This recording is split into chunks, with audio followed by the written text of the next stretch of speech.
todos y bienvenidos al canal. Se cumplen aproximadamente 50 años desde que el hombre pisó la Luna por primera vez y por última vez, en 6 misiones históricas.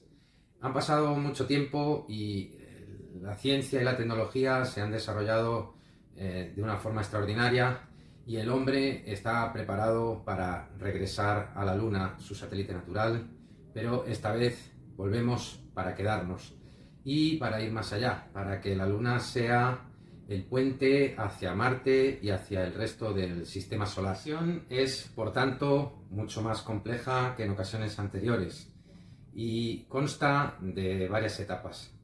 La primera es el SLS, el cohete más grande y más potente jamás construido.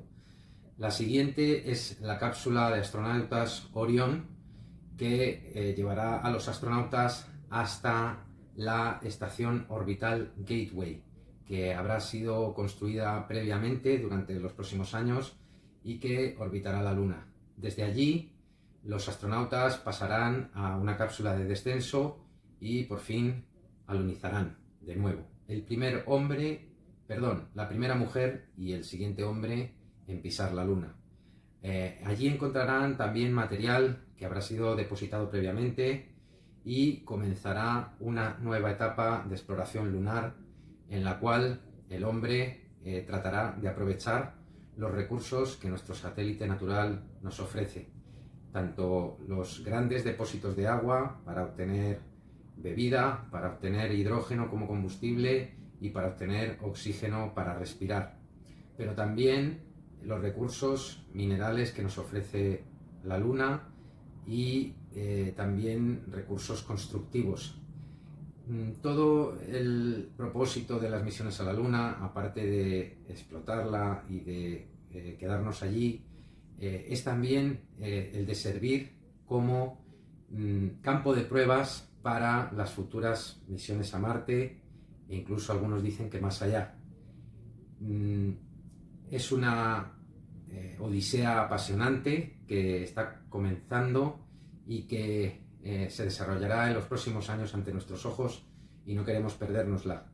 Os animo a ver este vídeo en el cual disfrutaréis de todos los detalles que os acabo de contar en una infografía que a mí me ha parecido muy elegante y muy instructiva. Espero que os guste. Un saludo y hasta la próxima. Between 1968 and 1972, America launched 9 human missions to the moon, 6 of which successfully touched down, allowing 12 men to walk on the lunar surface. NASA's next chapter of lunar exploration, called Artemis, has the task of not just going to the moon to create a long-term human presence on and around it, but also to prepare for ever more complex human missions to Mars. In short, everything we must be able to do here, we must first do here. So, what will an Artemis mission look like?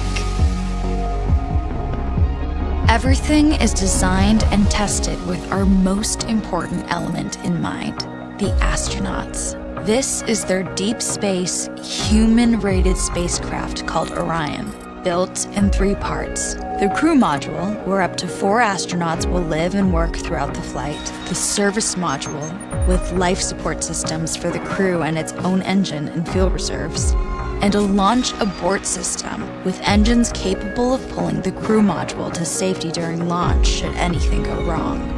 To accomplish the task of launching our crew and heavy payloads, NASA is building the Space Launch System, comprising of a cargo hold, an exploration upper stage, a massive core stage, and 2 extended solid rocket boosters. Altogether, this is the world's most powerful rocket, and it exceeds the legendary Saturn V of the Apollo era in numerous ways.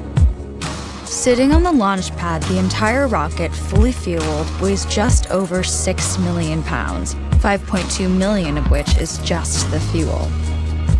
Once ignited, there was no stopping what comes next. All 4 RS-25 engines and the 2 solid rocket boosters come to life, thundering our crew upwards.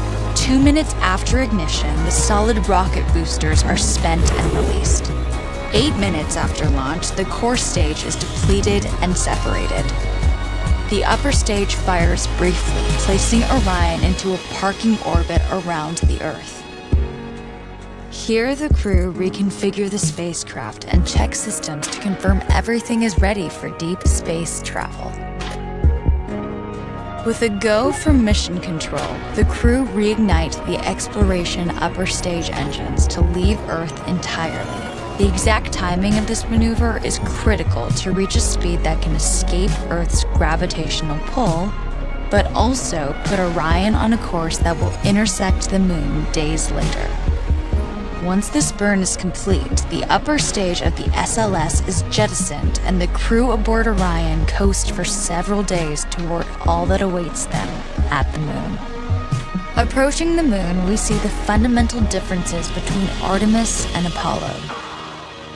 Instead of requiring Orion to serve as an expendable lunar command module or to carry a constrained lunar lander, the Artemis missions will take advantage of a different approach: pre-staging.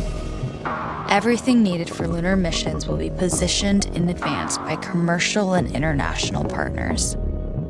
This includes rovers, science experiments, and human-rated systems on the surface.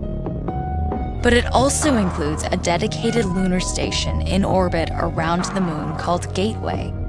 Here at this station, we can pre-stage a robust lunar lander and establish a strong communications relay. Designed with open standards, the Gateway can be expanded as new missions and partnerships develop, allowing multiple human missions on the Moon at the same time and enabling ongoing science to be conducted even between human missions. The Gateway is also capable of adjusting its orbit to allow access to every part of the Moon, something the Apollo missions could not do. But the real key in this approach is placing Gateway in a unique halo orbit to perfect the maneuvers needed for Mars missions. And with the growing list of commercial and international opportunities, Gateway is the ideal hub between Earth and all that lies beyond. Returning to our crew as they approach Gateway, the Orion must match the elliptical orbit of the station in order to successfully dock. Once on board, pre-selected crew members transfer to the lunar lander, while those assigned to Gateway remain on station.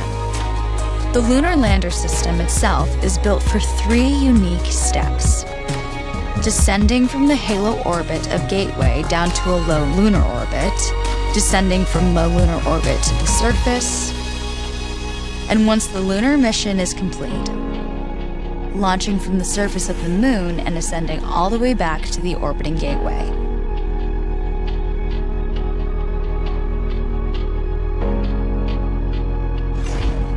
Once back aboard the Orion spacecraft and undocked from Gateway, the crew fire their engine once to break out of the halo orbit and once again to sling the spacecraft around the Moon, placing it on a multi-day trajectory back towards Earth. As they near the end of this journey, the service module is released, and the crew module is oriented heat shield first. Entering Earth's atmosphere at 25,000 miles per hour, the friction of air slows Orion considerably, while also subjecting it to temperatures of 5,000 degrees. With the Orion now at just 300 miles per hour, a series of parachutes uniquely tested and produced for this moment deploy, decelerating the craft to just 20 miles per hour for splashdown. With each successful mission, Artemis ushers in the next wave of men and women to explore our Moon and prove that together we are ready to go beyond.